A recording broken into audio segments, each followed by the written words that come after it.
Po muli mga kainsan, nandito na naman po ang inyong kainsan at yun nga ay i-update natin yung ating binibideo rito, yung yan, yung swimming pool. Ano nga ba yung ginawa nila ngayong araw?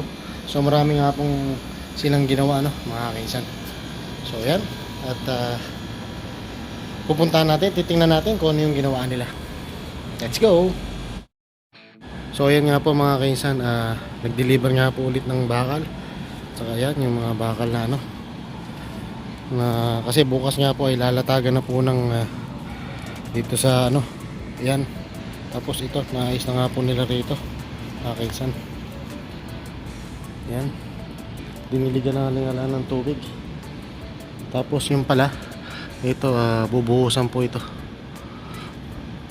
Yan, kaya may tukod na, nakaporma na yan. Tapos ito, naka-ready na nga ito mga kainsan. Ayos na po ito.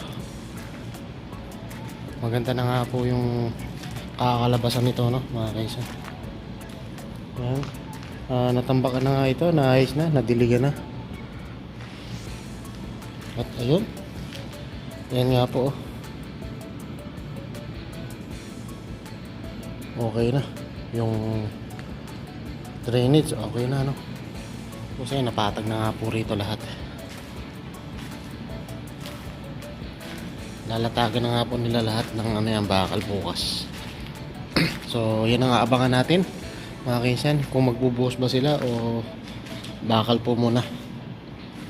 Yan Tapos dito sa corner dito, yung Pyrax na to okay na yan. Naayos na po rito. Yan, patag na po rito, okay na po lahat mga kainsan. At yun nga, yun yung buhangin.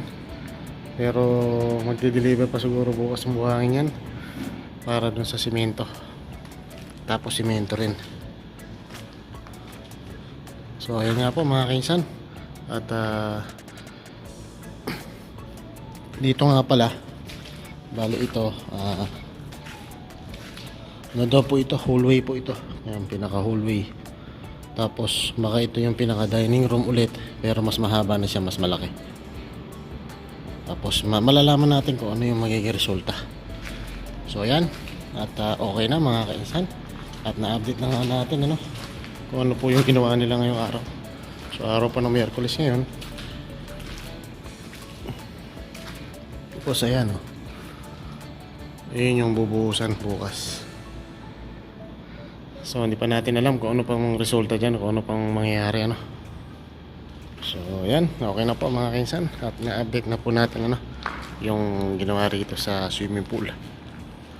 Ayan na nga po mga kainsan. At update na nga po natin. At okay na. At yun nga mga kainsan, hanggang sa muli po mga kainsan. Maraming salamat po sa walang sawang pag-support. 202 subscribe na po tayo. Subscribe na lang din po kung sino man po mapapanood dito. At paki-like at paki-share. Click po ang notification bell para update kayo sa ating pang ginagawang mga video o mga vlog. So ayun, maraming salamat nga po. Happy Wednesday po mga kainsan. So hanggang sa muli mga kainsan. Ingat and God bless. So bye po muna. Say cheese.